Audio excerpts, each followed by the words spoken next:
Reporting from Arkham Asylum, this is Gotham Rogues. In this video we take a look at Mr. Freeze's first appearance. Mr. Freeze made his first appearance in Batman 121, published in 1959. The story called The Ice Crimes of Mr. Zero was written by Dave Wood and penciled by Sheldon Moldoff. In it, we're introduced to Mr. Zero. Yeah, that was his name back then. They changed it to Mr. Freeze in the 60s TV show, and after that the comics adapted that name as well. Anyway, so Mr. Zero, real identity never revealed, is a criminal mastermind who spearheads a string of jewelry heists in Gotham City. Naturally, Frosty and his goons face opposition from Batman and Robin. Meanwhile, we're told Zero's origin as a criminal attempting to create an ice gun meant for use during his capers. He accidentally dropped a glass jar of ice chemicals, however, which shattered and exposed the crook to the solution. He then became Mr. Zero, a living icicle unable to breathe in above 0 degrees. Fashioning himself a cryosuit and an ice gun, Mr. Zero continued his criminal career, now as a supervillain.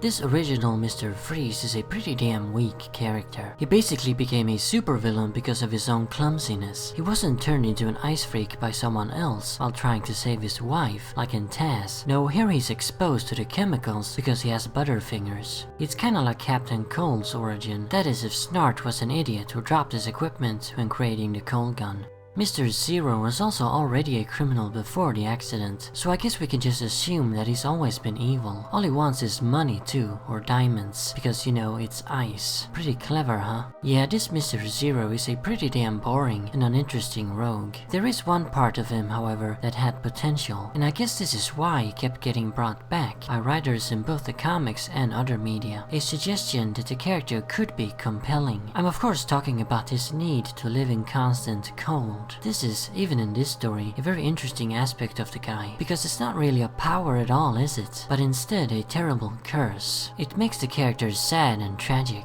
and you know I love those types of villains. Still, Freeze isn't sympathetic in this comic, because he's just an evil bad guy with selfish motivations. But this handicap of his does at least make him somewhat memorable. He's not great by any means, but at least he stands above forgotten rogues like the Signal Man or the Polka Dot Man. They had nothing going for them really, except silly gimmicks, while Mr. Zero had that potential to be portrayed as a tragic freak.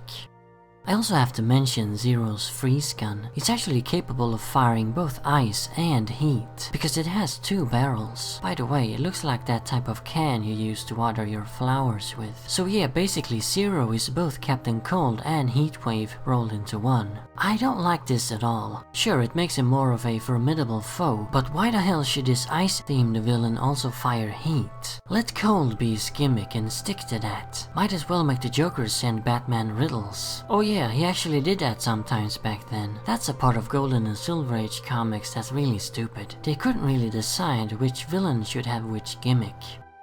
As for the artwork by Sheldon Moldoff, it ain't really that great in my opinion. I usually don't like Golden Age and early Silver Age Batman art. It didn't become really good until the New Look revamp of 1964, introduced by Carmine Infantino. By that time, Moldoff changed his style to resemble Infantino's more, and as such, it looked much better. Here, he's still doing the Bob Kane style, and not as good as Dick Sprang used to do it. It is better than Kane still though, but not by a whole lot. It's stiff, too simplistic, and not dynamic enough. Also, Mr. Zero's costume looks really silly. So there you have it, that's Mr. Freeze's first appearance. Not a great story, but I wouldn't say it's absolutely awful. If you like goofy Silver Age romps, or if you're a massive Mr. Freeze fan, then I recommend it. And as always, remember, Arkham Asylum awaits you in the next video.